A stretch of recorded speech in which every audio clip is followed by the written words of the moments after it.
నవరసంబులుకు నాట్య మయూరియై మూల శబ్దంబుల మోక్షహంస. నవరసంబులుకు నాట్య మయూరియై మూల శబ్దంబుల మోక్షహంస. పరమ పవిత్రమౌ పరమాత్మ గీతయే నేడు నాట్యం బాడుచుండెగనుమా.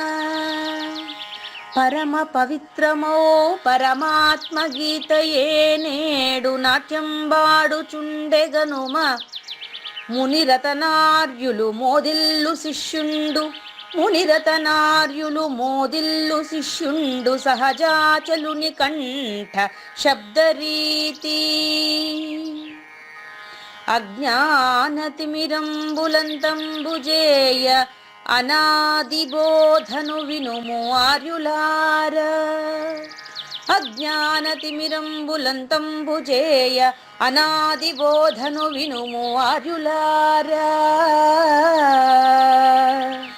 వినుము ఆర్యులార. తెలిపే జ్ఞానేశ్వరుల్ గీతన్ దివ్య రీతి. తెలిపే జ్ఞానేశ్వరుల్ గీతన్ దివ్య రీతి. ఆణిముత్యమీ గ్రంథము అచలులార. ఆణిముత్యమీ గ్రంథము అచలులార. ఆదరించిరి గీతను అచల ఋషులు గురుని వాక్కుగా గ్రహించి గురుతుగనుడు. ఆదరించిరి గీతను అచల ఋషులు గురుని వాక్కుగా గ్రహించి గురుతుగనుడు. హరి ఓం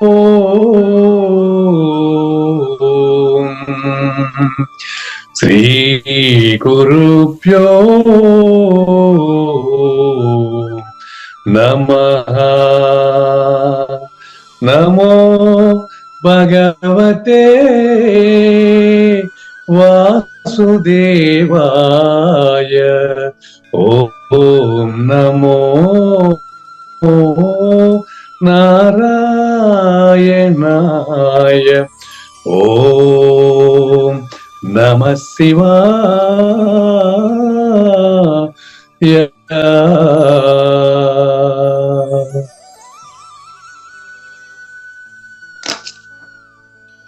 ఈ గీతా జ్ఞానగిన కార్యక్రమం మొదలైన నిన్నటికి 1022 రోజులైందండి. ఈ రోజు 1023వ రోజు. ఈ గీతా జ్ఞానగిన కార్యక్రమాన్ని సంకల్పించి నిర్వహిస్తున్న శ్రీ విద్యాసాగర్ గురువు గారికి, శ్రీ వెంకటేశ్వర గురువు గారికి శ్రోతలందరి తరపున ధన్యవాదాలు, వందనాలు. ఈనాటి కార్యక్రమంలో పాల్గొన్న ఆత్మస్వరూపులైన శ్రోతలందరికీ కైవల్యాసం తరపున, అలాగే శ్రీ శివరామ దీక్షితుల వారి అచల యూట్యూబ్ ఛానల్ తరపున హృదయపూర్వక స్వాగతం, వందనాలు తెలుపుతూ గురుదేవులు సహజాచల రాజయోగి శ్రీ పూజారి వెంకటేశ్వర గురువు గారిని కార్యక్రమం ఆరంభించమని కోరుతున్నానండి. సర్వము గురువుమయము, సర్వము గురువుమయము. రోగ వైద్యుడతడని తెలియము, సకల విద్యల నిలయము. దక్షిణామూర్తి అతడని తెలియము. మూగవాని మాటను, ఈ మూగవాని మాటను శ్రోతలు కోటలు దాటింతురు. కృపా సిద్ధితోనే నేనెంత ఆనందముందినాను. నిజయోగి శ్రీకృష్ణుడు నిజ భక్తుడైనట్టి అర్జునుండు. వీరి సంవాదామృతం జనులార మన పాలిట అమృతం. వేదవ్యాసుడు దీనిని జనుల యద వికసించునట్లుగాను మహాభారతమందున వెలిగించే కోటి సూర్యుల వెలుగుతో నిత్య సత్య శాశ్వతమైన పరిపూర్ణంలో లేఖనే జరుగుతున్నట్లుగా మనకు తెలియబడుతున్న పవిత్రమైన శ్రీమద్ భగవద్గీత జ్ఞానేశ్వర్య జ్ఞానయజ్ఞంలో ఇవాళ 1023వ రోజు, అంటే 2023 డిసెంబర్ 12వ తేదీన మనకు ఈరోజు గురువారం రోజున శ్రీకృష్ణ దేశికేంద్రుల మలుకలు లేవి త్రోవను అనే కందపద్యం చెప్పబోతున్నాము. అంటే ఇదొక అద్భుతమైనటువంటి ఘట్టం అండి జ్ఞాన యజ్ఞంలో. నిన్నేం చేశారు, మనకు సాత్విక జ్ఞానంతోనే అచల పరిపూర్ణాన్ని సూచన చేసే ప్రయత్నం చేశారు. చాలా వరకు ఎన్నో ఉదాహరణలతో సాత్విక జ్ఞానము కర్త కర్మ అనే దాంట్లో సాత్విక జ్ఞానంతోనే పరిపూర్ణ సూచన చేసే ప్రయత్నం చేశారు.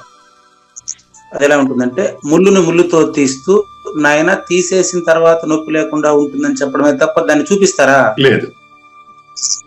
ముళ్ళు గుచ్చుకుందని బాధపడుతున్నారు. నొప్పి ఎందుకు భరిస్తున్నారు ఇప్పుడు అంటే, ముళ్ళు తీసేసిన తర్వాత నీకు హాయిగా ఉంటుంది అని ఇప్పుడు చెప్తున్నారు అంతే. ఆ హాయిని నేను నీకు ఇలేనండి, ముళ్ళు తీయడం వరకే నా పని. మరి ఇంత స్పష్టం, ఇది సూచన, ఇది గుచ్చుకునేది కాబట్టి మరో ముళ్ళుతో తీయాలనా మంత్రంతో తీయాలనా? ముళ్ళుతోనే ఆ ముళ్ళు వంటిదే మంత్రము. బాగుందండి, బాగుంది, వెరీ గుడ్. ముళ్ళు వంటిదే మంత్రము, రోగానికి ఔషధం వంటిది మంత్రము. దేనికి అవసరమైతే దాంతో తీయాలి అంతే. రోగానికి ఔషధము వంటిది మంత్రము. ఔషధం సేవించిన తర్వాత రోగం పోయి ఆరోగ్యాన్ని తెచ్చి చెప్పని లేదండి. అవునండి. అనారోగ్యానికి సంబంధించిన మందు వేస్తే అనారోగ్యానికి సంబంధించినటువంటి మందు వేసిన తర్వాత రోగం పోతుంది, మందు కూడా మళ్ళీ అవసరం లేదు. మళ్ళీ మంత్రాన్ని బట్టి కూర్చోమని లేదు. ఇది లౌకికమైనటువంటి యజ్ఞయాగాదుల్లో కూడా చివరి ఇది ఉంది. నేను గృహప్రవేశం అప్పుడు చూసా, విన్నా. ఇది ఒక్కటే కాదు, అక్కడ పూర్తి వినండి. మంత్రహీనం క్రియాహీనం భక్తిహీనం జనార్దన, ఇదేమో అక్కడ కూడా ఉంది. కానీ అక్కడ మనకు టైం ఉండదు. ఇది అర్థవంతంగా వింటున్నాం. అక్కడ ధ్యానం అంటారు, కానీ అక్కడ ధ్యానం చేసేంత టైం ఉండదు. ఎందుకంటే మనిషి కోరిక పైన వెళ్ళిపోయి ఉంటాడు. ఇది చేస్తే ఏదొస్తుంది అనే పని మీద ఉంటాడు అక్కడ. ఇక్కడ పరాపూజలో సద్గురుమూర్తి ఈ యొక్క ద్వాదశి షోడశి పంచదశి అనే విధానం ప్రకారం అచల మార్గంలో కూడా అవే మాటలే ఉంటాయి. ఇక్కడ ఎట్లాగంటే సూచన చేసిన తర్వాత ఆ పరిపూర్ణ స్థితిని నీకు ఈ సాత్విక జ్ఞానంలోనే స్పష్టంగా తెలియజేసి ఈ మార్గం ఎంత గొప్పదో అనేటువంటి విషయాన్ని 146వ కందపద్యంలో మరి శ్రీకృష్ణ దేశికేంద్రులు తెలియజేస్తున్నారు. అది ఇక్కడ కరెంట్ లేకపోవడం వల్ల దాన్ని చదువుతానండి, మళ్ళీ కలుపుకుంటారండి. ఓసారి పద్యం గమనించండి. 146 అండి. ఈరోజు 1023వ ఎపిసోడ్, మొదటి భాగం, 146వ కందపద్యం గమనించండి. మలుకలు లేవి త్రోవను, మలుకలు లేవి త్రోవను, సులకనగా దిలియవచ్చు సుజనులకెల్లన్, తలుపదగు దీనినెప్పుడు మలకల త్రోవలకు బోక మాన్య చరిత్ర. ఇక్కడ మలుకలు అనేది కొత్త పదం. ఇంతవరకు 145 కంద పద్యాల్లో ఉపయోగించిన పదం మలుకలు అని వాడారండి. ఇక్కడ మాన్య చరిత్ర అనేది సంబోధన, మలుకలు అనేది కొత్త పదంగా మనకు తెలుస్తుంది. మాన్య చరిత్ర అంటే కేవలం సద్గురు భక్తికే అంకితమైన ఓ కావూరి నాగేశ్వర ప్రసాద్ గారు అని అర్థం అండి. మాన్య చరిత్ర అంటే అర్థం ఏంటంటే ఖచ్చితంగా అనన్య భక్తితో సద్గురు సేవకే జీవితాన్ని అంకితం చేసినటువంటి భక్తులండి. అది జన్మ సద్వినియోగం చేసుకునేవాడు. అంతేనండి. అదే తన జన్మను సద్వినియోగం, మానవ జన్మను వెరీ క్లియర్, మానవ జన్మ సద్వినియోగం చేసుకునేటువంటి వాడు భక్తుడు మాన్య చరిత్రుడు మాన్య చరిత్రుడు. అది ఉదాహరణకు అర్జునుడు, కావూరి నాగేశ్వర ప్రసాద్ గారు, వింటున్న పూజారి వెంకటేశం. అది ఎవరైనా అవునండి. మానవ జీవితాన్ని సద్వినియోగం చేసుకోవాలనేటువంటి అనన్యమైనటువంటి భక్తి ఎప్పుడైతే కలిగిందో అతను అదే.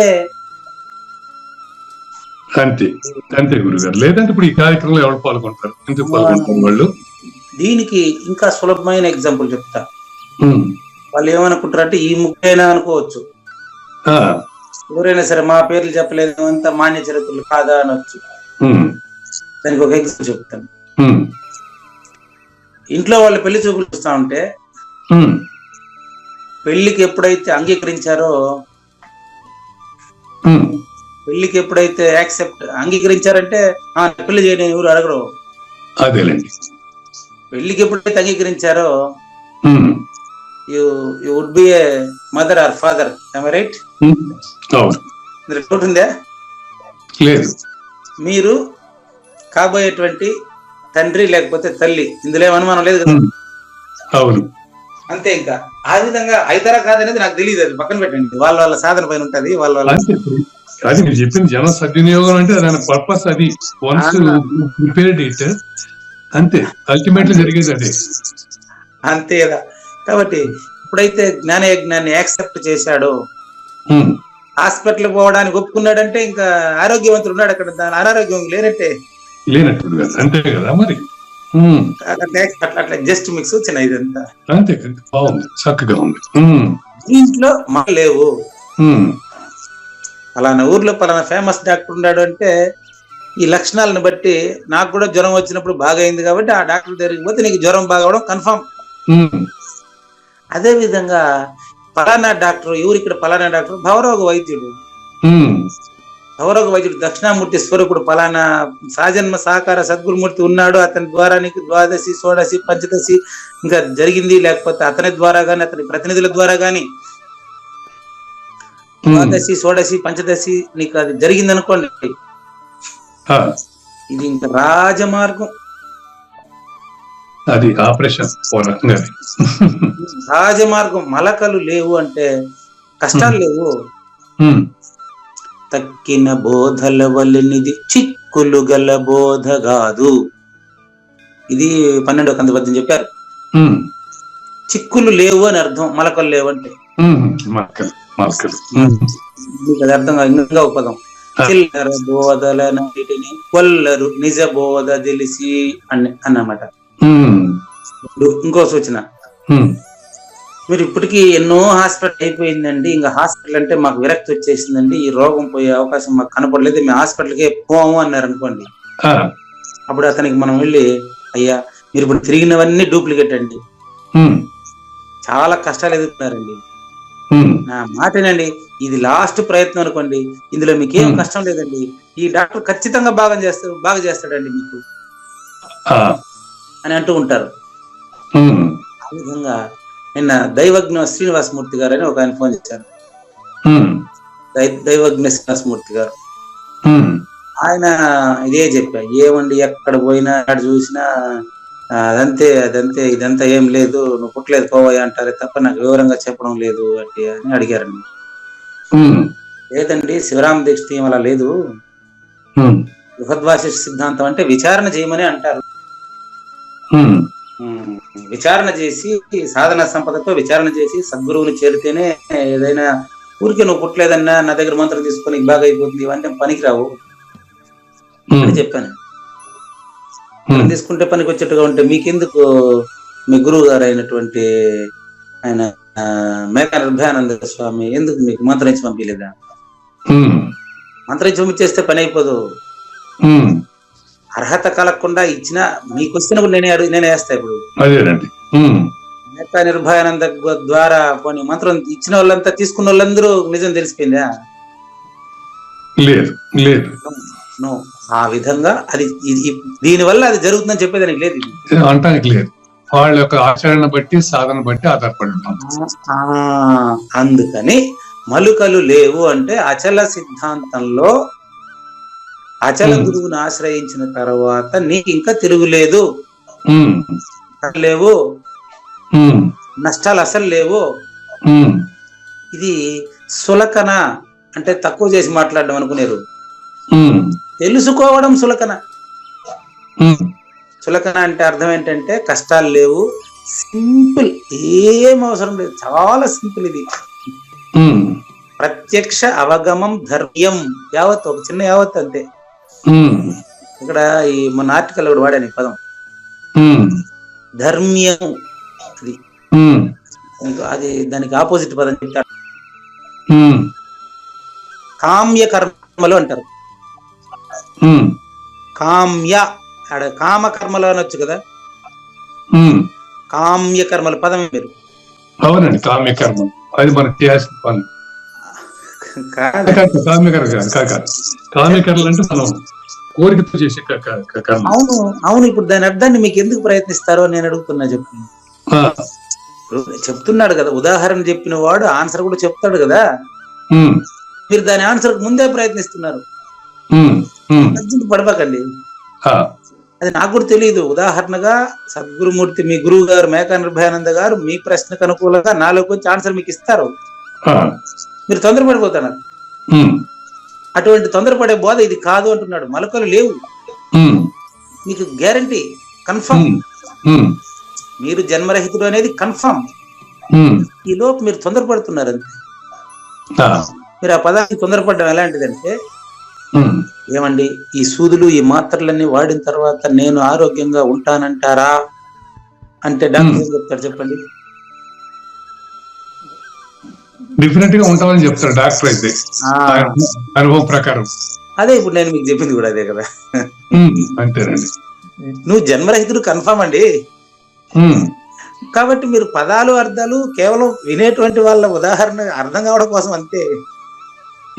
మీరు ఆల్రెడీ హాస్పిటల్లో ఉన్నారు, అనుమానమే లేదు. స్వస్థత చెందడం భగవద్గీతకు ముందే నిర్ణయం అయిపోయింది. భగవద్గీత తర్వాత యుద్ధం చేసినటువంటి అర్జునుడి యొక్క మానసిక స్థితి వేరు, యుద్ధం చేయక ముందు అర్జునుడి మానసిక స్థితి వేరు, భగవద్గీత తర్వాత యుద్ధం జరిగిన మానసిక స్థితి వేరు. అవునా కాదు? మీరు కూడా అంతేనండి. అంతేనండి, అవును అవును గురుగారు.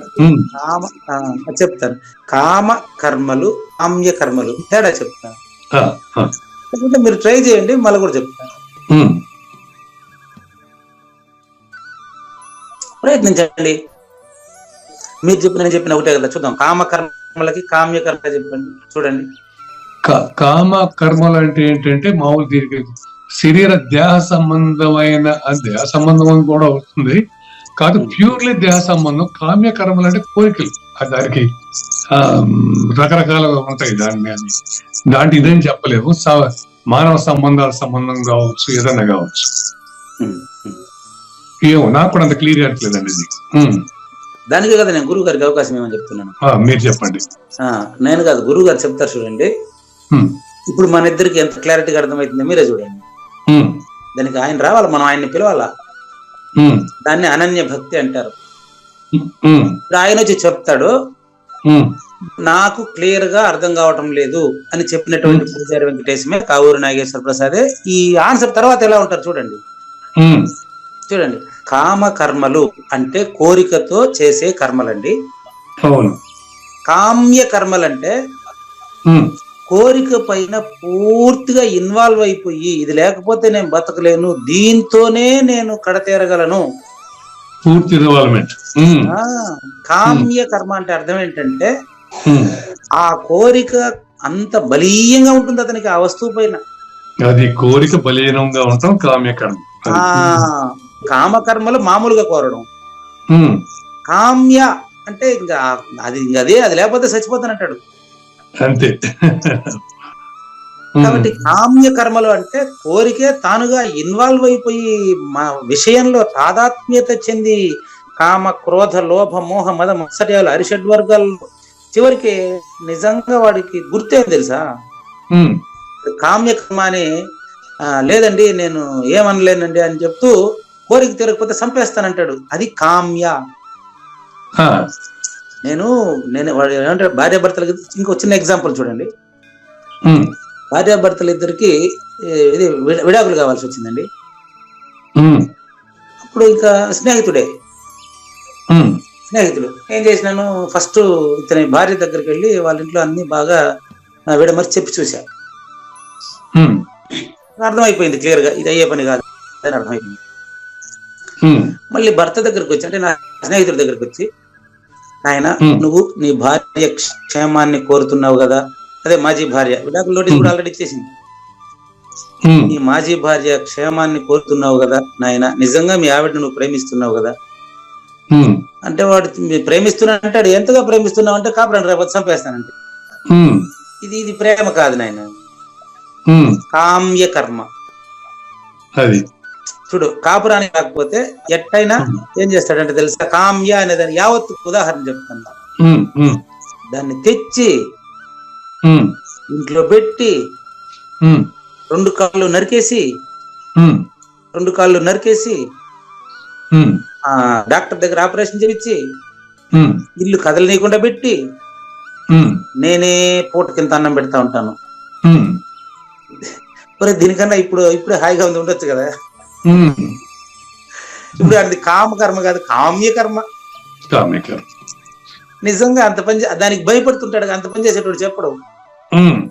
అది తప్పు నాడికి కూడా తెలుసు, ఖచ్చితంగా దాంట్లో పూర్తి ఇన్వాల్వ్ అయిపోయినాడు. కర్మ అంటే ఇది అర్థం. ఇంకా అతను దాని నుంచి నేను మరల్చలేను.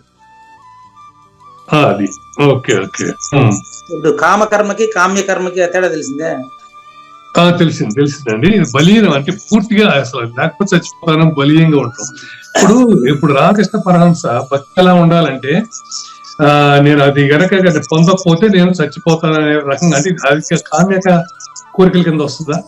కాదు, అది అందుకే ఇప్పుడు ఇంతసేపు చెప్పింది. అది అనన్య భక్తి. అక్కడ వెరీ గుడ్, మంచి ప్రస్తావన. రామకృష్ణ పరమహంసకు కాళికాదేవి పైన జరిగిన దాన్ని అనన్య భక్తి అంటారు. అది కామిక రాదు, అదే కోరిక అనేది కాదు, అది అనన్య భక్తి. అది భక్తి అంటే కోరికకి భక్తికి చాలా తేడా ఉంది. అవునండి. అనన్య భక్తిలో రిలీఫ్ ఉంటది, కోరికలు అవతలాన్ని బాధ పెట్టే తత్వం ఉంటుంది. ఇక్కడ భక్తిలో అది లేదు, అది ప్రేమ ఉంటుంది అంతే. అదే చెప్పింది, ఇది ప్రేమ కాదు నాయన అంటే ప్రేమగా అంటాడు వాడు. కాబట్టి అనన్య భక్తి అనేది దైవం మీద ఉంటుంది, గురువు మీద ఉంటుంది. కామ్య కర్మ అనేది కోరిన వస్తువు మీద ఉంటుంది. అది కోరిన వస్తువు, అది రైట్. ఓకే. దీన్ని ఇంత వివరంగా ఎందుకు చెప్పాల్సి వచ్చిందంటే, నేటి సమాజంలో వస్తువుని వాడుకోవాలి, వ్యక్తిని ప్రేమించాలి, అది రూల్. పర్ఫెక్ట్ అండి. దీనికి ఆపోజిట్ జరుగుతున్నది. ఇప్పుడు ఏం చేస్తున్నారు కలియుగంలో 2023వ సంవత్సరంలో అంటే, వస్తువుని ప్రేమిస్తున్నాడు, వ్యక్తిని ఉపయోగించుకుంటా ఉన్నాడు.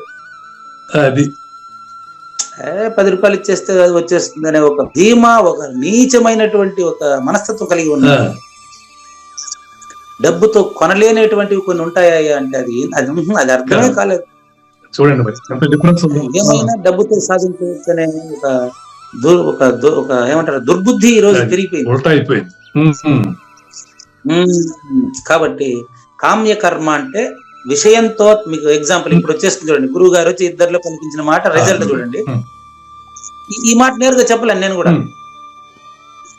కామ్య కర్మ అంటే భౌతిక వస్తువుతో, పంచ విషయాలతో తాదాత్మ్యత కామ్యకర్మ. చెప్పండి. భౌతిక వస్తువులతో ఓకే, పంచ విషయాలపై తాదాత్మ్యత ఓకే కామ్యకర్మ. బాగుందండి. ఇప్పుడు అనన్య భక్తి రాసుకోండి. చెప్పండి. అనన్య భక్తి సద్గురు వాక్య ఆచరణపై అనన్యత అనన్య భక్తి. వాక్యంపై అనన్యత అనన్య భక్తి. అక్కడ అనన్యత అంటే ఏంటి? అనన్యత అంటే మీ గురువు గారు ఏదైతే పాటించారో మీరు కూడా అదే పాటించడం, అదే మాట్లాడు. ఓకే, అనన్యం అంటే ఓకే, అన్యం లేదు, ఇంకా అన్యం లేదు. అదే ఇద్దరు ఒకటే అన్నట్టు, వారి పాటనే నేను నడవాలి అనేది.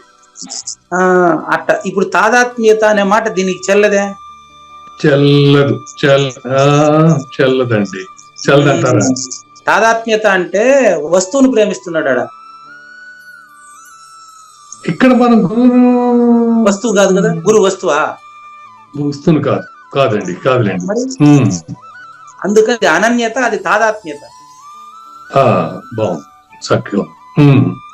అదే పదాలు, అసలు పదము దాని అర్థం కూడా నిజమైనటువంటి అచల పరిపూర్ణ సూచన చేసే వీలు లేదు. అది ఎవరు కాని ఏమీ కానిదే గురు. తనకంటే రెండవది లేనిదే సద్గురు. అది మాత్రం ఉంది. అటువంటి దాన్ని మనకు ఏం చెప్పారు? ఆ నెంబర్ కూడా చెప్తారు, కందపద్యం నెంబర్ మీకు 141లో చెప్పారు. మనస్సుకి వాక్కు తెలియని ఘనవస్తువు బయలు. దాన్ని సూచన చేయడానికి మీకు ఇక్కడ పదాలతోనే నేను మాట్లాడాల, పదాల ఆటలోనే నీకు దాన్ని సూచన చేస్తూ రావాలి నేను. కాబట్టి మీకు వస్తువుల యొక్క పంచ విషయాలపైన తాదాత్మ్యత కామ్యము. అది అవును. గురువాక్యం ఆచరణపై శ్రద్ధ వహించుట అనన్యము. అది అక్కడ వ్యక్తి ఉంటాడు, ఇక్కడ ఆచరణ మాత్రమే ఉంటుంది. ఇక్కడ వ్యక్తి కనపడడు, వ్యక్తి పైన రాదు ఇది. ఇక్కడ ఆనందంలో ఇక్కడ ఆచరణ, అక్కడ వ్యక్తి ఉంటాడు. అది రెండోది. అవును. కామ్యం రెండోది. అవును. ఇది మొదటిదే. అవును, ఆచరణ మొదటిది. ఓకే. రెండోది మూడోది కలిపి ఆ గొడవ. ఇది మొదటిది. ఇది పురుషోత్తముడు. విషయానికి సంబంధం ఏదైనా కూడా 2, 3. అది కానీ ఆ 2, 3లోనే ఒకటిని గమనించేస్తే రత్నాకరుడు వాల్మీకి అవుతాడు. అవును, రత్నాకరుడు వాల్మీకి అవుతాడు. అంతే. విషయం గురువు వచ్చినప్పుడు విషయం ఎక్కడ ఉంది? లేదు కదా. నరేంద్రుడు స్వామి వివేకానంద అవుతాడు. అంతేనండి, అంతే. గదాధరుడు రామకృష్ణ పరమహంస అవుతాడు. గదాధరుడు రామకృష్ణ పరమహంస అసలు పేరు గదాధరుడు. అదేనండి అన్నమాట. ఆ విధంగా అది అయ్యేది కాదు, ముందే అందులో ఉండేదని వీళ్ళు చూపిస్తారు. తెలియదు. సహజాచల రాజయోగి పూజారి వెంకటేశమే ఇద్దరు లేదు. అట్లా పూజారి వెంకటేశమే సహజాచల రాజయోగి అయినాడంటే ఇప్పుడు ఏమి నాకేం కిరీటం వచ్చిందే? లేదు, కేవలం పరిణామంలో ఒక ప్రక్రియలో మనం తెలుసుకునేటువంటి ఒక స్థితి. ఎస్, ఒక స్థితి, అంతే, అనుమానమే లేదు. ఒక స్థితి అనేది మనం సూచన, అంతే. ఈ విధంగా మలుకలు లేని ఈ త్రోవను ఇంత సులభంగా ఇప్పుడు నాగేశ్వర ప్రసాద్ గారికి అర్థమైనంత సులభంగా సూచనలందరికీ, వింటున్న శ్రోతలందరికీ తెలియజేయడానికి ఈ పద్యాన్ని రచించినట్లు తలుపదగు దీనిని ఎప్పుడు నిరంతరము ఈ సూచనలో జీవించేటువంటి వారంతా పరిపూర్ణులు. కాబట్టి ఈ మలకల త్రోవలకి పోబాకండి. మలక త్రోవలు అంటే భ్రాంతి మార్గాలు. భ్రాంతి మార్గాలకి పోకుండా సద్గురు వాక్యం ఆచరించే వాళ్ళందరూ కూడా మాన్య చరిత్రులని 146వ కందపద్యము ద్వారా 23వ రోజు నిర్ధారించడమైనది, రుజువు చేయడమైనది.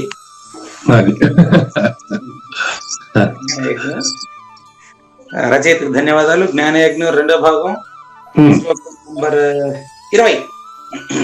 ఓకే అండి, ఓకే. శ్లోకం నెంబర్ 20, 19 అయింది అనుకుంటా నిన్న. 20 దానికి విశ్లేషణ కావాలి. కాదు 20 కూడా అయిపోయిందండి. 21 అండి. 21 విశ్లేషణ. Okay, right. Okay, right. చెప్తాను. సర్వభూతేషు ఏ నైకం భావమవ్యయ నీక్షతే అవిభక్తం విభక్తేషు జ్ఞానం విద్ధి సాత్వికం. ఈ సాత్విక జ్ఞానంతో పరిపూర్ణ అంతేనండి, దాన్ని వెతకటానికి నేను సత్వగుణం. Okay, right. ఒకటి సత్వగుణంలో పరిపూర్ణ సూచనలు చాలా వరకు చేశారు నిన్న మనకు జ్ఞానేశ్వరి. కాబట్టి ఎవరైనా సరే అతి కుతూహలంతో అద్దపు పెంకును చూడబోతే అతనికి తన స్వరూపమే కనిపిస్తుంది. ఇది చివరి సూచన. నిన్న అద్దపు పెంకును చూడబోతే చూద్దాం పదా అని పోయి చూస్తే అద్దం కనపడదు, నువ్వు కనిపిస్తావు దాంట్లో. గురువు ఎట్టుంటాడు, చూద్దాం పదా అని నిజంగా అచల పరిపూర్ణ సద్గురుమూర్తి కాడికి పోతే నిన్ను పరిపూర్ణుడుగా చూపించేవాడే నిజమైన అద్దము. సూచన అంతే, అది సూచన అంతే. నిన్ను చూపించాలంటే పరిపూర్ణుడుగా, నీలో పరిపూర్ణ ఆయన చూడాలి కదా ముందుగా. అవును, ఆయన నీలో పరిపూర్ణాన్ని చూడాలంటే నీ గుణాల గణాలంతా ఇతికి మళ్ళీగా ఆయన నీలో పరిపూర్ణాన్ని, నువ్వు ఎట్టున్నప్పటికీ నీలో పరిపూర్ణాన్ని చూడగలగాల. అది సద్గురు. నిన్న మన ఇద్దరికి చాలాసేపు జరిగినటువంటిది ఇదే, దుర్మార్గుడు దుర్మార్గము. అవును, దుర్మార్గము సద్గురువుకి కనపడదు. Point number 1. అవును, దుర్మార్గుడిలో కూడా పరిపూర్ణమే కనిపిస్తుంది, ఆయనే సద్గురువు. Point number 2. అది రావణ మహర్షి క్లియర్ చేసి పరిచారు అన్నకి. అది ఉదాహరణ కూడా వచ్చింది. కాబట్టి ఎంత దుర్మార్గుడు అయినప్పటికీ అతనిలో పరిపూర్ణాన్ని చూసినటువంటి సద్గురువు ఆ దుర్మార్గుడిని సన్మార్గుడిగా మార్చగలడు. Point number 3. అట్లా ఇదే విధంగా జ్ఞేయం యొక్క నామరూపాలు కూడా నాశనమునర్చి ఏ జ్ఞానమైతే స్వయంగా అచల పరిపూర్ణ జ్ఞాత పరిజ్ఞాత అవుతాడో దానికి ఉపయోగపడే జ్ఞానం సాత్విక జ్ఞానం. కాబట్టి రజో తమో గుణాలను అధిగమించి సత్వగుణంలో కాస్త స్థిరపడితే తప్ప నీకు అచల పరిపూర్ణ జ్ఞానము పరిజ్ఞాతగా నువ్వు మారే వీలు లేదండి. ఏ జ్ఞానమైతే మోక్ష లక్ష్మికి దేవాలయమో అది సాత్విక జ్ఞానము. దయచేసి మనం అంతా కూడా 1022వ ఎపిసోడ్ లో చెప్పినటువంటి సారాన్ని స్పష్టంగా తెలుసుకుని 1023లో సూచన ఏంటంటే మోక్షలక్ష్మి దేవాలయమైన సాత్విక జ్ఞానంలో ఉండి మనము గుణాతీతమైనటువంటి గురు సూచనను అందుకునే ప్రయత్నం చేద్దామా? అలా చెయ్యాలంటే రాజస జ్ఞానము తామస జ్ఞానము అడ్డం వచ్చేస్తున్నాయి. వాటిని ఎలా అధిగమించాలో ఈ యొక్క 1023వ ఎపిసోడ్ లో 21వ శ్లోకంలో చూద్దాం. శ్రీ భగవాన్ ఉవాచ పృథక్త్వేన తు యత్ జ్ఞానం నానాభావాన్ పృథగ్విధాన్ వేత్తి సర్వేషు భూతేషు తద్జ్ఞానం విద్ధి రాజసం. ఇప్పుడు మీకు సాత్విక జ్ఞానంలోకి నన్ను వెళ్ళనీయకుండా అడ్డపడతా ఉండేది రజోగుణం. చాలా ఇంపార్టెంట్. ఈ రజోగుణము ఎక్కడి నుంచి వస్తుంది అంటే కోరిక నుంచి. కోరిక ఎక్కడి నుంచి వస్తుంది అంటే గుణం నుంచి. కోరిక రజోగుణం నుంచి వస్తుంది. సత్వగుణానికి రాకుండా అడ్డం పడేది రజోగుణమే. అవునండి, అవును గురుగారు. బాగుంది, మీరు మళ్ళీ అది వదలలేదు. Very good, thank you. సత్వగుణానికి రాకుండా నన్ను అడ్డు పెట్టేది రజోగుణము. రజోగుణం ఎక్కడి నుంచి వస్తుంది? కోరిక నుంచి. అవునండి. కోరిక ఎక్కడి నుంచి వస్తుంది? రజోగుణం నుంచి. అవును. రజోగుణం ఎక్కడి నుంచి వస్తుంది అంటే సాత్విక జ్ఞానం కలిగిన వాడి నుంచి ఉండే భ్రమే రజోగుణం. అది కోరిక రజోగుణం ఒక దాంట్లో నుంచి ఒక కారణం అవుతుంది. ఒకటి కారణం. చెట్టు విత్తనం లాగా. దానికి ప్రూఫ్ విత్తనం చూపించేదా? తమోగుణం.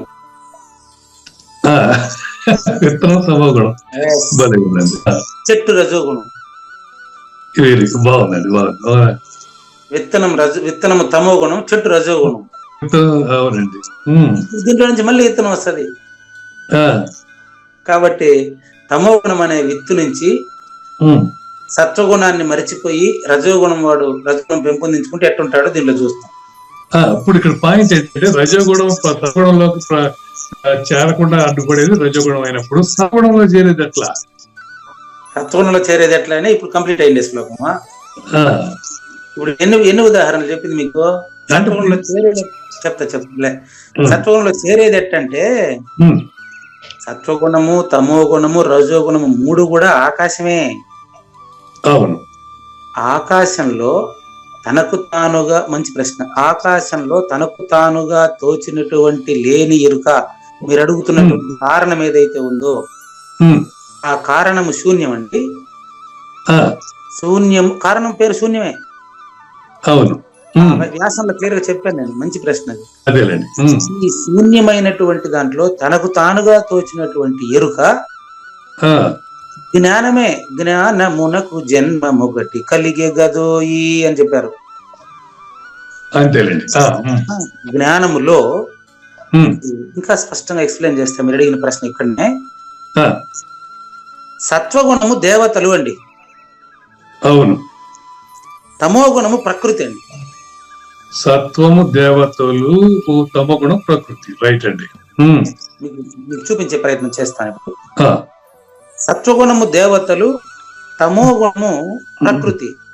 రజోగుణం రజోగుణం చెప్తా. అదే మీరు ప్రయత్నం ముందుకెళ్ళే ప్రయత్నం చేస్తారు. చెప్పనే ఉండండి. గురువు గారి నుంచి నేను ఆన్సర్ సేకరించి మీకు చెప్పాలి కదా, మీరు అంతలో అర్జెంట్ పడతారు.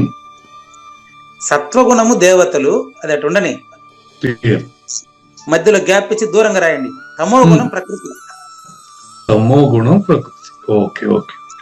మధ్యలో రజోగుణం రాయండి. ప్రకృతి. Okay okay. ప్రకృతి మధ్యలో రజోగుణం. ఓకే, చెప్తాను. ఇప్పుడు మధ్యలో రజోగుణం రాశారు కదా. అవును. ఫస్ట్ పైన రాసింది వచ్చి సత్వగుణము దేవతలు. చూపిస్తారా? అంటే దానికి కూడా దేవతలు చూపిస్తారా? దేవతలు చూపించలేము, సద్గుణాలే దేవతలు. నేను అది సద్గుణమా దుర్గుణం అడగలే. నేను అడిగిన దానికి మాత్రం చెప్పండి చాలు. దేవతలు చూపించలేము అంతవరకు. సత్వగుణము ఎదురుగా దేవతలు, దాని ఎదురుగా శూన్యం రాయండి. శూన్యం. ఓకే. చూపించలేవు కదా. లేదు కాబట్టి అవును. నెక్స్ట్ మధ్యలో గ్యాప్ ఏమన్నా గ్యాప్ ఇచ్చి తర్వాత కింద మీకు తమో గుణం రాయమన్నా. అవును. దాని ఎదురుగా ఏం రాయమన్నా? ప్రకృతి. దాన్ని చూపిస్తారు కదా. చూపిస్తాం. కనపడతా ఉంది కదా. అవును, చూడబడుతుంది. ఇప్పుడు ఈ రెండు క్లియర్. ఒకటి చూపించలేము దేవతలు, ఒకటి చూపించగలము ప్రకృతి. చూపించగలము తమోగుణం కదా. ఈ దేవతలు అంటే శూన్యము, ఆకాశము, ఇచ్ఛ, క్రియ. నేను అది ఇప్పుడు చూపించాను కానీ చెప్తాను. ఇచ్ఛ, క్రియ, జ్ఞానం. క్రియ, జ్ఞానము, ఆది పరాశక్తి. ఆది పరాశక్తి. ఓకే ఓకేనా. అది సత్వగుణము. పంచశక్తులు. ఓకే. పంచశక్తులు ఉండాలి చూపించేదానికి కాదు. కాదు, సూపర్. Right, super. బాగుందండి, చాలా క్లియర్ గా ఉంది. మధ్యలో గ్యాప్ ఏమని చెప్పిన అదే శూన్యం. 3వ నెంబర్ లో రాయని చెప్పిన మీకు తమో గుణాన్ని. అవును, ప్రకృతి. ప్రకృతి కనిపిస్తా ఉంది కదా. అవును, ప్రకృతి కనిపిస్తా ఉంది కాబట్టి తమో గుణం. అవును. ఇందులో మధ్యలో రజోగుణం ఉంది కదా. ఈ మధ్యలో ఉండే రజోగుణం అనేది కొద్దిసేపు తమో గుణాన్ని గురించి తాదాత్మ్యత చెంది ఇది నిజమనుకుని దీన్ని సొంతం చేసుకోవాలని ప్రయత్నం చేసినంత వరకు సత్వగుణానికి రాలేడు. సత్వగుణంలో అంటే దైవీ గుణములతో పెంపొందుతున్నటువంటి వారిని ఆకర్షించి దైవీ గుణములు పెంపొందించుకొని నేను జన్మరహితం పొందాలని ఆలోచన వాడికి రాదు. రావాలంటే వాడు సత్సాంగత్యం చేయాలి ముందుగా. అవును, అవును. సత్సాంగత్యం చేసి సత్వగుణ సంపన్నుడు అయితే అప్పుడే గురువు మంత్రం ఉపదేశం చేయాలి. నిన్నంతా గురువు తలమునకలై ఉండ. అక్కడ కూడా ఈ విషయమే. గురుగీత స్వేచ్ఛాగా నడుస్తుంది. అందులో కూడా ఇదే. వాడు తత్వగుణానికి వచ్చి నేను ఇంతవరకు జరిగినటువంటి ఆ యొక్క 20వ శ్లోకంలో జరిగింది కదా. సర్వభూతేషు ఏ నైకం భావం అవ్యయమేక్షతే అవిభక్తం విభక్తేషు తజ్ఞానం విద్ధి సాత్వికం. సత్వగుణంలో ఒకటి అయిపోయింది అనుకోండి, అప్పుడు దుర్మార్గుడిని, తర్వాత తమో గుణంలో ఉండేవాడిని, రజగుణంలో ఉండేవాడిని కూడా తనలాగా చూడగలిగేటువంటి పరిపక్వత వస్తుంది. నిన్న మన ఇద్దరికి వచ్చిండా. అది వచ్చిందనుకో వాడు ఖచ్చితంగా జన్మరహితానికి అర్హుడవుతాడు. అది అది ఎట్లా 9 నెలలు గర్భం మోసిన ఆవిడ డెలివరీకి అర్హత. ఊరికి అనవసరం అందరూ నేనంటే కుదరదు. దానికి చాలా ప్రాసెస్ ఉంది. పెళ్ళి అయి ఉండాలి, మిగతా అన్ని కార్యక్రమాలు జరిగి ఉండాలి, 9 నెలలు అయి ఉండాలి, అప్పుడు ఆమె తల్లి అనేది అనిపించుకుంటుంది, అప్పుడు బిడ్డ అమ్మ అని పిలుస్తాడు. అదో ప్రాసెస్. అట్లా ఏం లేకుండా శివరామ దీక్ష అని పైకి ఎత్తుకుంటే సరిపోయినా కుదరదు. శివరామ దీక్ష భగవద్గీతలో తల కింద పెట్టుకుని నిద్రపోయేది, పైకి ఎత్తుకుంటే ఎంత పని చేయదు. సత్సంగతి చేయాలి. కాబట్టి గుర్తుపెట్టుకోండి. ఇప్పుడు దీని ప్రతిపదార్థం చెప్తా క్లియర్ గా చూడండి. కానీ అంటే వేరే సబ్జెక్ట్ మారుస్తున్నాం. ఇక్కడ సత్వగుణంలో పరిపూర్ణ సూచన చేసినారు కాబట్టి ఇక్కడ సబ్జెక్ట్ మార్చి, సత్వగుణంలో పరిపూర్ణ సూచన చాలా సూచనలు జరిగినాయి. ఎన్ని మేల్కొన్న తరువాత స్వప్నంలో వస్తువులు అనుభవించాలని ఎవడు అనుకోడు. అన్ని పరిపూర్ణానికి సూచనలే. కానీ ఇక్కడ ఈ మనిషి ఎప్పుడైతే సమస్త ప్రాణుల్ని వేరువేరుగా చూడటం మొదలు పెడతాడో దాన్ని రజోగుణం అంటారు. సమస్త ప్రాణుల్ని పృథక్ విధాన్. పృథక్ అంటే వేరు. అడిగింది ఇదే ప్రశ్న. ఈ పదం ఏడుందంటే ఆయన అడిగిన దాంట్లోనే ఉంది, మొదటి శ్లోకంలోనే ఉంది. సన్యాసస్య మహాబాహు తత్వమిచ్ఛామి వేదితుం త్యాగస్య చ హృషీకేశ పృథక్ కేసి నిషూధన. పృథక్ నాడు ప్రశ్నలోనే 18వ అధ్యాయం ప్రారంభంలోనే వేరువేరుగా ఎట్ట చెప్పేదబ్బా, పరిపూర్ణాన్ని ఎరుకను నాకు వేరువేరుగా చెప్పు అంటాడు వచ్చినోడు. పరిపూర్ణాన్ని ఎరుకను వేరువేరుగా నేను చెప్పలేనండి, నాకు అసలు నేను చెప్పేదంతా ఎరుకేనే, పరిపూర్ణ అసలు నేను చెప్పనే లేను. పరిపూర్ణాన్ని ఎరుకను వేరువేరుగా నాకు విభజించి చెప్పండి అంటే ఈయనకి పరిపూర్ణ ఎరుకు 2 ఉన్నాయన్నమాట. ఏడిపోయేది ఇంకా వేరువేరుగా ఎట్ట చెప్పి నేను. అందుకని అక్కడ అంత స్పష్టంగా ఆన్సర్ ఇచ్చారు. ఎంత స్పష్టంగా ఇచ్చారంటే వేరు కాదండి, అది తెలుసుకుంటే తెలుసుకున్నవాడు లేదు అంతే. తెలుసుకుంటే తెలిసినవాడు లేడు. కామ్యానాం కర్మనామ్యాసం సన్యాసం కవయో విదుహు. నేను వేరు గడి చెప్పేది నాయన కావూరు నాగేశ్వర ప్రసాద్ గారు. ఇక్కడికి యావత్ వచ్చింది చూసుకోండి. కామ్యానాం కర్మనామ్యాసం. ఇప్పుడు సేపు మనం చెప్పిందంటే ఆడ ఉంది ముందే. కామ్య కర్మలు అంటే అర్థం ఏంటి అని చెప్పాను కదా చెప్పి మీకు. కామ్యానాం కర్మనామ్యాసం. విషయాలకు తాదాత్మ్యతను వదలటమే నిజమైన సన్యాసం. చూడు భగవంతుడే పలికారు చూసుకోండి. అవునండి, అవును గురుగారు. శ్లోకంలో కామ్యానాం కర్మనామ్యాసం సన్యాసం కవయో విదుహు అంటే విషయాల మీద తాదాత్మ్యత వదిలేసి సద్గురుని వైపు తిరగడమే సన్యాసం. అవును. అదే 2వ లైన్ లో చూసుకోండి ఆన్సర్. 2వ లైన్ అంటారు తెలుసా, కామ్యానాం కర్మనామ్యాసం సన్యాసం కవయో విదుహు సర్వ కర్మ ఫల త్యాగం రాహుస్త్యాగం విచక్షణాహ. ఇంకొంతమంది అని చెప్తారు తెలుసా, సర్వకర్మల పైన ఫలితాన్ని వదిలిచిపెట్టినవే త్యాగం అంటాడు. 2 ఒకటే కదా. 2 ఒకటే. అవును. గట్టి చెప్పేది నేను. అవును. నేను మాట్లాడేదంతా ఎరుక. ఎరుకకు అతీతమైంది పరిపూర్ణమే. దాన్ని నేనెట్టు చెప్పేది ఇప్పుడు నా వల్ల ఎట్టవుతుంది. మాట లేనట్టిది బయలు. కానీ మాటతో నేను చెప్పలేనని చెబుతున్నాను కదయ్యా, నీకు వేరు గట్టి చెప్పమంటావా? అద్భుతమైన సూచనలు వస్తారా మీద. బాగుందండి. ఇప్పుడు ఈ రజోగుణం అంతా ద్వంద్వం, వేరు డిస్టర్బెన్స్ ఇదంతా ఉంటుంది. అంటే ఇది వేరు అది సత్వం అలా ఉండదు. దాంట్లో ఉన్నది నాలో ఉంది, దీంట్లోనే ఉన్నది నాలో ఉంది, అందరిలో ఉంది ఒకటే అనేది సత్వగుణం. ఇప్పుడు మీరు నాకంటే అడ్వాన్స్ అయ్యారు, చాలా సంతోషం అండి. లేదు మీరు చెప్పింది ఇప్పుడు అదే కదా. అదే కాబట్టి నానా భావాన్ పృథక్ విధాన్ 2 సార్లు వచ్చింది. ప్రారంభంలో పృథక్ ఉంది, మళ్ళీ పృథక్ ఉంది చివర. మొదటి పాదంలో పృథక్వేన తు యజ్ఞానం. కాబట్టి ఎప్పుడైతే వేరువేరుగా చూడడం మొదలెడతాడో వాడికి వేరువేరుగానే కనిపిస్తాయి. అదే రాజస జ్ఞానం. అంతేనండి. పృథక్వేన దేనికది వేరువేరు అని. ఎప్పుడైతే గురువు వేరు శిష్యుడు వేరు, దుర్మార్గుడు వేరు.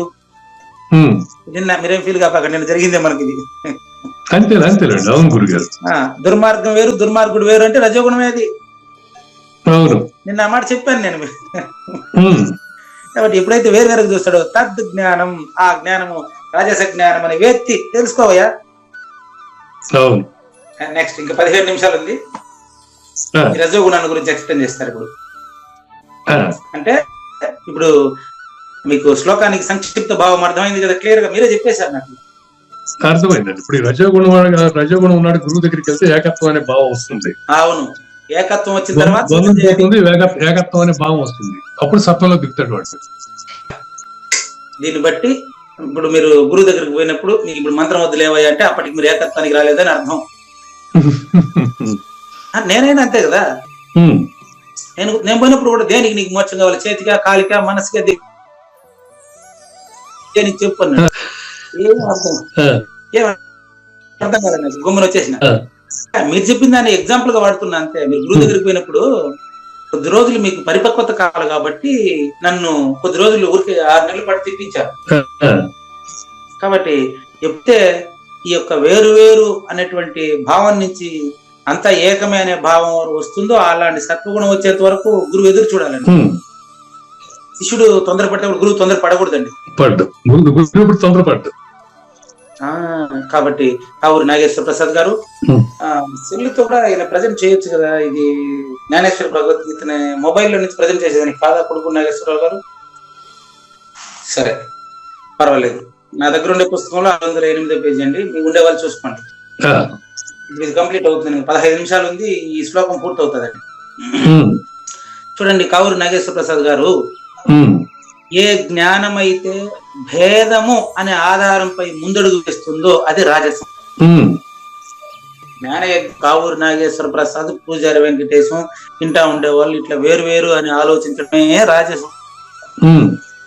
స్వయంగా భేదభావంతో భూతకోట్లు అసంఖ్యాకమైన భేదాలు ఏర్పరిచి జ్ఞాతను కూడా మోసగించి ఏ జ్ఞానమైతే విచిత్రతను జనింపజేయునో, జ్ఞాతను కూడా మోసం చేయటం బాగుందండి. నిన్న మిమ్మల్ని మోసం చేసింది అది అంతే. ఇప్పుడు ఇక్కడ వచ్చిన ప్రశ్న ఏంటంటే నన్ను ఎతలటా నేనెవరనేది, నన్ను ఎత్తుకున్నాను కానీ నేనెవరు అనేది తెలియదు. అవును, ఆ ప్రయత్నంలో మీరు ఏం చేశారంటే దుర్మార్గత్వం ఒకటే కదా వాడిని ఖండించాలంటున్నారంటే మీరు ఆ ఇద్దరి కంటే వేరుగా తెస్తున్నారు కాబట్టి మీరు అలా అన్నారు. పోనీ అక్కడ నేనైనా అదే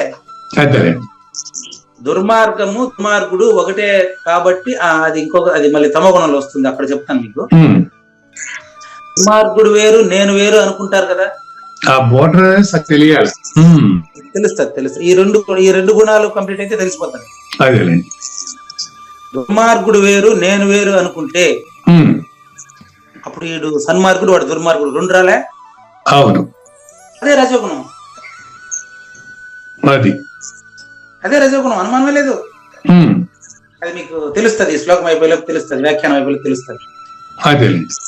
వాస్తవికమైన ఆత్మజ్ఞాన క్షేత్రమును అంటే బట్టబయలు స్వరూపాన్ని మరిచి బయట మిథ్యా మోహం అనే కందకంలో జీవుడిని నిద్ర ప్రత్యక్షంగా కనిపించే వస్తువులపై విస్మృతి అనే తెర వేయడమే రజోగుణం. బాగా ఎక్స్ప్లెయిన్ చేయాలండి, ఈజీగా అర్థంగా చెప్తాను. వాస్తవికమైన అచల పరిపూర్ణ జ్ఞానాన్ని మరుగుపరచి బయట ఉండేటటువంటి అంటే నాకంటే ఇతరమైంది ప్రకృతిలో ఏదైనా బయట ఉండేది మిథ్య అండి. మిథ్య అంటే అర్థం ఏంటంటే లేనిది. మాయా అనేటువంటి తెరను కప్పేసి మోహం అనే కందకం. కందకం అంటే అర్థం ఐడియా ఉంది మీకు? కందకం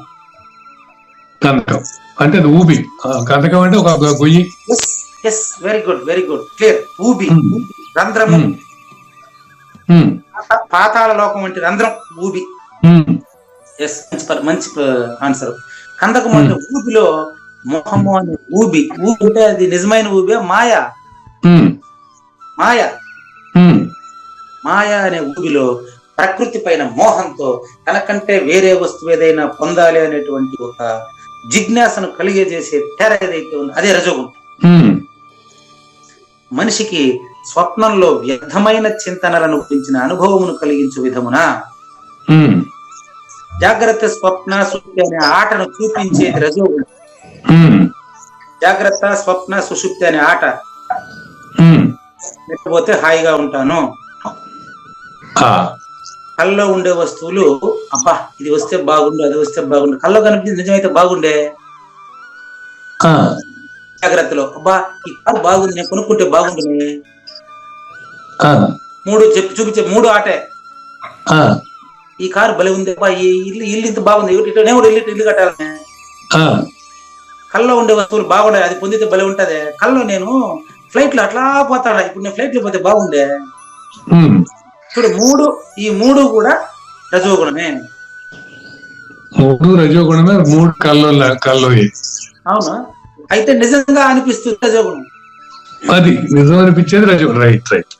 కళ్ళలోది నిజంగా జరిగినా కూడా నిజంగా కళది, అదే నిజం అనిపిస్తుంది వీడికి. అట్ట ఇది కూడా. కాబట్టి ఏ జ్ఞానం అయితే నామరూపాల చాటున దాగి ఉండే అద్వైత తత్వము, చూడండి, నామరూపాల చాటున దాగి ఉండే అద్వైత తత్వము కనపడదు. నామరూపాల మాటను ఉండే అద్వైత తత్వం కనిపిస్తుంది, కనపడుతుంది, అనిపిస్తుంది. దాన్ని నిర్ధారణ చేయాలంటే నీకు మహాద్వైత సిద్ధాంతం బోధపడితే సులభం. రమణ మహర్షి లాంటి వాళ్ళకి అవన్నీ పనిలే సరిపోతుంది, ఆయన మహాద్వైత స్వరూపుడు. అలాంటి వాళ్ళకు మాత్రం సద్గురు వాక్యం ఉంటేనే, లేకపోతే నాకు రాదండి, నేను తెలుసుకోలేనండి. కాబట్టి నగల చాటున దాగి ఉండేటువంటి బంగారము ఏ చిన్న పిల్లవాడికి కనపడదు. చూడు, చిన్న పిల్లవాడికి కనపడదు, పరిపక్వత చెందిన వాళ్ళకి కనిపిస్తుంది. బంగారు ఉంగరం అంటే 5 ఏళ్ళ పిల్లవాడు నాది ఇట్లా బంగారుని ఉంగరాన్ని విడిది అని ఇష్టపడు, ఏం చెప్తాడు? బంగారాన్ని ఉంగరాన్ని విడదీసి ఇచ్చేయండి, నాకు మీకు బంగారం కావాలి, ఉంగరం కావాలండి, అట్లా. అదే చెప్పేది, జ్ఞానం కావాలన్నా జ్ఞాని కావాలంటే అసలు జ్ఞానము జ్ఞాని 2 ఏడున్నాయా? ఒకటే, ఉంగరం లేదు బంగారం. అదే ఆ విధంగా నగల చాటు నుండే బంగారం చిన్నపిల్లవాడికి కనపడదు, ప్రకృతిలో పరిపూర్ణం అజ్ఞానికి కనపడదు. గుణాన్ని వివరించేటప్పుడు కూడా నాకు పరిపూర్ణ సూచన వచ్చేస్తాడు. ఏం చేద్దామండి బాగుందండి, చక్కగా. కాబట్టి ఏ జ్ఞానం వల్ల వచ్చేసింది, ఆయన ఎవరు, సత్యానందగిరి వచ్చేసాడు. కుండలు మరియు బాణల రూపంలో కనిపించేటువంటి మట్టి అజ్ఞానికి కనిపించదు. కుండలు బాగుండాయి అంటాడు సత్యానందగిరి, నాకు కుండే కనపడలేదు. పేరవరం సత్యానందగిరి.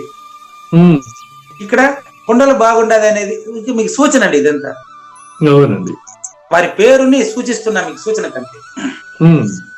లేదా దీపము అనే భావం కలిగి ఉన్నందువల్ల దాని యందు ఉండే అగ్ని గురించి జ్ఞానం మనకు ఉండదు, ఎవరికి ఉండదు సహజంగా. దీపపు వెలుతురులో వస్తువుని తీసుకునే ప్రయత్నం చేస్తామే తప్ప దీపం ఉష్ణం కలిగింది, అది కాల్తా ఉంది అనేటువంటి విషయం ఎవరు ఆలోచించం మనం. అట్లా వస్త్రము అనే పేరుతో మూర్ఖులకి అందులో ఉండే నూలు పురుగుల గురించి జ్ఞానం తెలియదండి. అంటే దీని అర్థం ఏంటంటే, ఇక్కడ కూడా సూచన చేస్తాడు జ్ఞానేశ్వరి, పడుగు పేకలే వస్త్రం. వస్త్రం అని ఉంది కానీ నిజంగా వస్త్రాన్ని చూసే జ్ఞానం పరిపూర్ణ జ్ఞానం అండి. అడుగు పేకల గురించి ఆలోచించకుండా వస్త్రాన్ని చూసినట్లయితే ప్రకృతిని చూడకుండా శూన్యాన్ని చూడగలడు శూన్యాతీతుడు మాత్రమే. సరిపోలే, అది శూన్యాతీతుడు శూన్యాన్ని చూస్తాడు, శూన్యుడు ప్రకృతిని చూస్తాడు. శూన్యాతీతుడు శూన్యమును చూచును. అవునండి, శూన్యుడు ప్రకృతిని చూను. శూన్యాతీతుడు శూన్యం చూస్తాడు, శూన్యుడు ప్రకృతిని చూస్తాడు. శూన్యాతీతుడు శూన్యాన్ని ఎలా చూస్తాడు? శూన్యాతీతుడు, వెరీ గుడ్, మంచి ప్రశ్న. శూన్యాతీతుడు శూన్యాన్ని ఎలా చూస్తాడు చూపించేదే పైనుంచి అంటారా? అంటే మీరు చెప్పేది ఉద్దేశం అదేలేండి. అత్యంతంగా చూడటం అంటే దాన్ని ప్రయత్నం చేయబాకండి, ప్రశ్న వదిలేయండి. నాకు నేను అదే చెప్పేది చాలా సార్లు, ప్రశ్న వేసారు కదా వదిలేయండి, ప్రయత్నం చేస్తా నేను. నాకు ప్రశ్న వేసేసి ఆన్సర్ మీరే చెప్పే ప్రయత్నం చేస్తే మళ్ళీ గురువు గారికి మనం అవకాశం ఏడిస్తాం. చూడండి, నాకు ప్రశ్న ఇచ్చేశారు కదా, నన్ను ఆలోచించుకునివ్వండి. శూన్యాతీతుడు శూన్యాన్ని ఎలా చూస్తాడు? ప్రశ్న ఎట్లా చూస్తాడంటే, రెండోది ఏం చెప్పాను మీకు, శూన్యుడు ప్రకృతిని ఎలా చూస్తాడు? దాన్ని కూడా ఏంటి ఇప్పుడు మీలోనే ఆన్సర్ ఉండదు చూడండి. శూన్యుడు ప్రకృతిని ఎలా చూసినాడు? తాదాత్మ్యత చెందినాడు కనుక. రెండో ప్రశ్నకు రాసుకోండి. చూస్తారంటే తాదాప్యత చెందాడు. ఓకే, తాదాప్యత చెందాడు కనుక. ఓకే. నెక్స్ట్, శూన్యాతీతుడు శూన్యమును ఎలా చూస్తాడు అని అడిగారు కదా. అందులో ఆన్సర్ మీలోనే పెట్టుకుని నాలో ఎదుగుతారు ఎందుకయ్యా? చెప్పండి. మీలోనే ఆన్సర్. శూన్యాతీతుడు శూన్యమును ఎలా చూస్తాడు అంటే శూన్యమునకు అంటుకోలేదు కనుక. అది శూన్యానికి అంటుకోలేదు కనుక. రైట్. లిప్తుడు నిన్న పెట్టాం కదా ఏడో నిన్న జ్ఞానేశ్వరి చెప్తే ప్రింట్ మిస్టేక్ ఉంటే మనం పెట్టుకున్నాం కదా. పైన ఉన్నవాడి కిందకి క్లియర్ కనపడుతుంది, ఉన్నవాడి కిందకి క్లియర్ కనపడుతుందిగా. ఇట్లాంటి ఆన్సర్ మీలోనే పెట్టుకుని నన్ను అడుగుతారు ఏంటండి మీరు? పైన ఉండేవాడికి కింద కనిపిస్తుంది, కింద ఉండేవాడికి పైన కనిపిస్తుందే కనపడదు. ఇదంతా సూచన, ఇప్పుడు మీరు ఇచ్చిన సూచన అది. కాబట్టి ఆన్సర్ మీలోనే ఉంది. కానీ ప్రశ్నించినప్పుడు మాత్రం నాకు అవకాశం ఏంటి, నేను కూడా ఆలోచించుకుంటాను. Okay, next. అట్లాగే కాబట్టి ఎట్లాగైతే వస్త్రము అనే పేరు ఉండడం వల్ల మూర్ఖుడికి అది పత్తి అని తెలియదు, అట్లాగే శుద్ధ అద్వైత తత్వమును గురించిన జ్ఞానమే కలగదు రజోగుణం ఉండేవాడికి. ఏ జ్ఞానం వలనైతే భూతకోటి భిన్న భిన్నంగా కనిపిస్తుందో వాడికి ఏకత్వ బుద్ధి వస్తుందా? వాల్మీకిగా చూసేంత వరకు నీకు రాముడు రావణుడు ఒకటి అంటే ఇనువా? అవును, బాగా పట్టుకోండి. రాముడు రావణుడు ఒకటి అంటే ఇనువ. ఎందుకండి రాముడు మంచోడు రావణుడు చెడ్డోడు అంటావు? అది నీ కథ. వాల్మీకి నుంచి చూడవయ్యా, అది శుద్ధ సత్వ జ్ఞానాన్ని చూడవయ్యా. ఇద్దరు ఒక రాసిన వాళ్ళే కదా. మీరు వేషం కట్టుకుని ఆడుకునే వాళ్ళు లేనం అయిపోతే సినిమాలు తీసుకుని సినిమాకి పరిమితం అయిపోతే నన్నేం చేయమంటారు? కాబట్టి వాల్మీకి సరిపోలే. ఎప్పుడైతే రాముడు రావణుడు అని ఇద్దరిని పెట్టుకున్నావో నీకు ఏకత్వ బుద్ధి నశించింది. అవునా కదా? అదే రజోగుణం. రజోగుణం ఉండేది రావణుడిలో కాదు. రావణాసురుడు రజోగుణం ఉందా? రావణాసురుడు పాత్రగా నటించేవాడిది రజోగుణమా? రజోగుణం ఉన్నవాడు సత్వగుణం ఉన్నవాడు చూసే కోణం ఎలా ఉంటుంది అంటారు?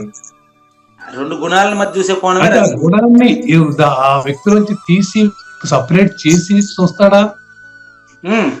గుణాన్ని గుణంగా చూస్తాడా లేదా గుణం లేకుండా ఎట్లా చూస్తాడు? ఉన్నది అయితే ఉన్నది కదా, గుణం అయితే రజోగుణం అయితే అతనిలో ఉన్నది. కానీ ఇతను సత్వగుణంలో ఉన్నాడు, ఇతను చూపు సత్వ పైన చూపు. అప్పుడు దీన్ని ఏ రకంగా విడదీసి చూస్తాడు? దాన్ని ఆ విడదీయడమే రజోగుణం అండి. మరి సత్వగుణం ఉన్నాడు చూసే చూపు ఎలా ఉంటుంది? ఇప్పుడు అసలు ఏమి చూడ్డా?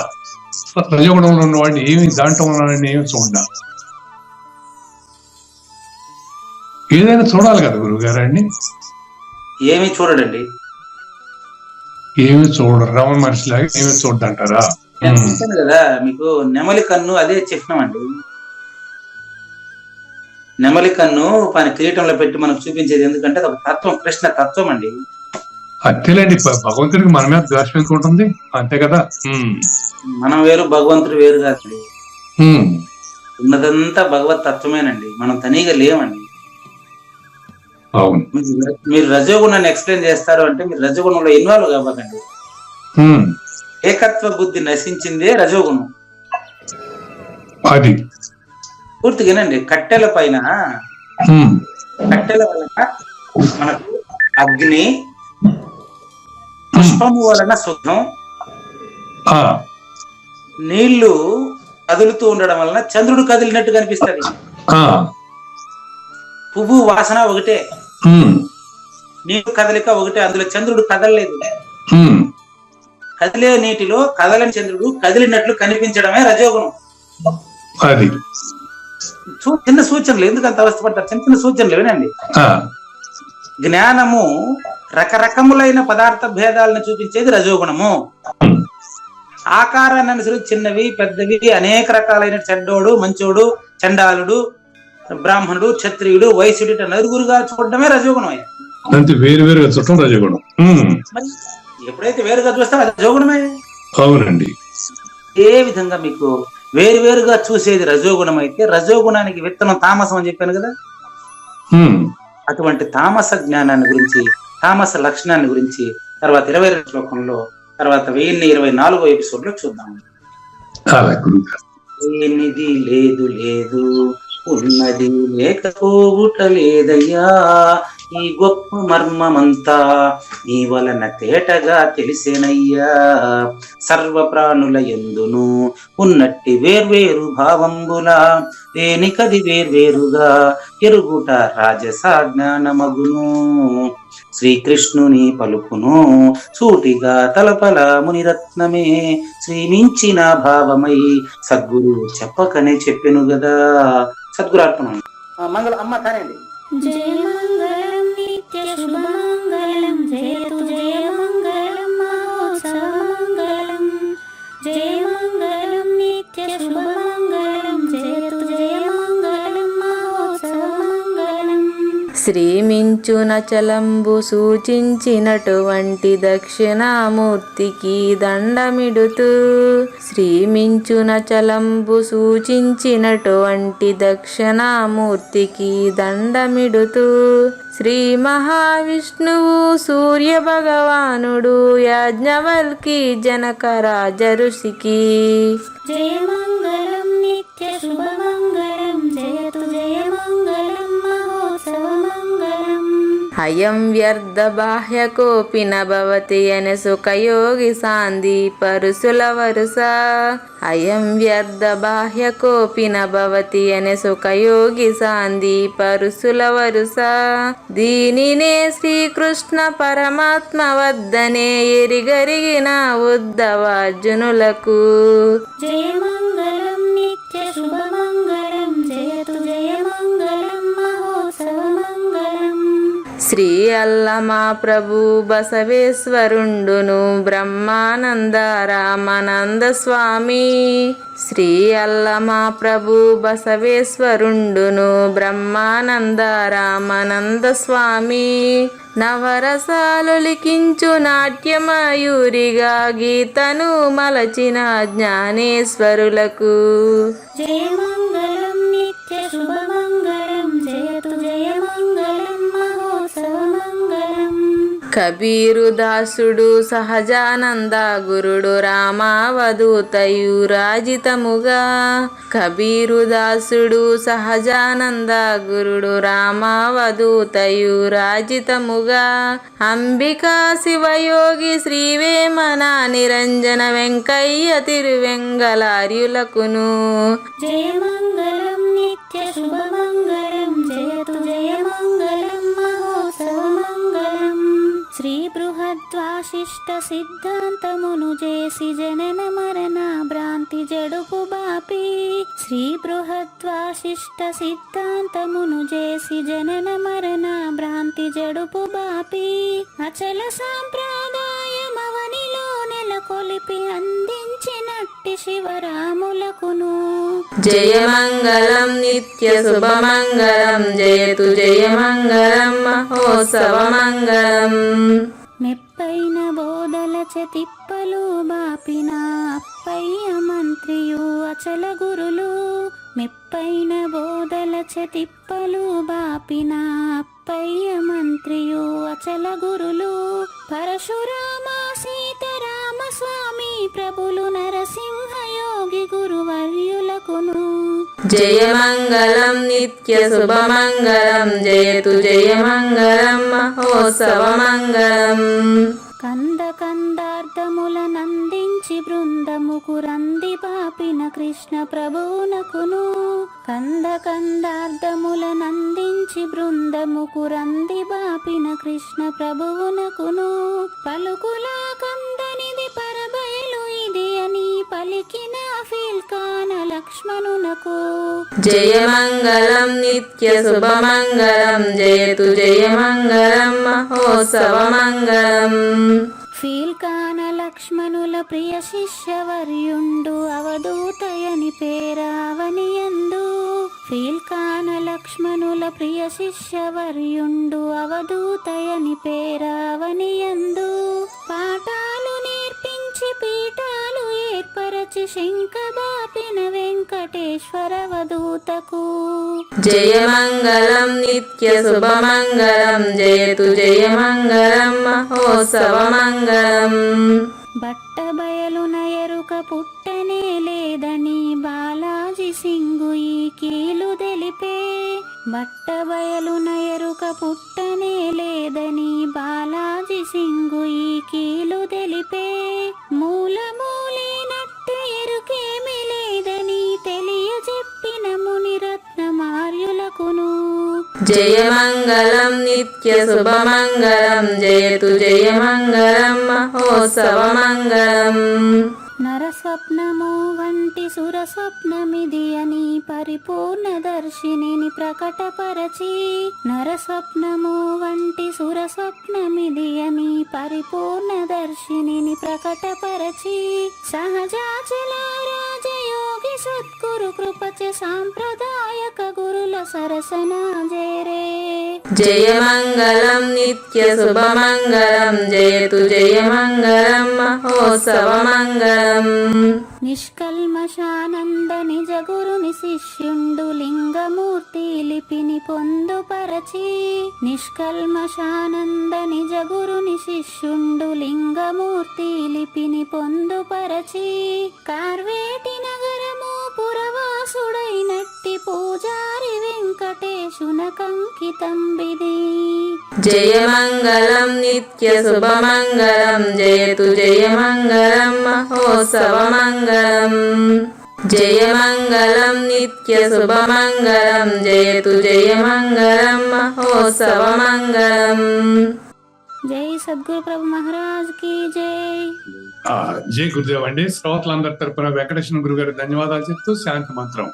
పూర్ణమదః పూర్ణమిదం పూర్ణాత్ పూర్ణముదచ్యతే పూర్ణస్య పూర్ణమాదాయ పూర్ణమేవ అవశిష్యతే. ఓం తత్సత్. ఓం శాంతి శాంతి శాంతి. హరి ఓం. అశరీరం సర్వదా అస్తి శరీరం రహితం సదా. అయమేవ సద్యో ముక్తి అన్యథా భ్రమకారణం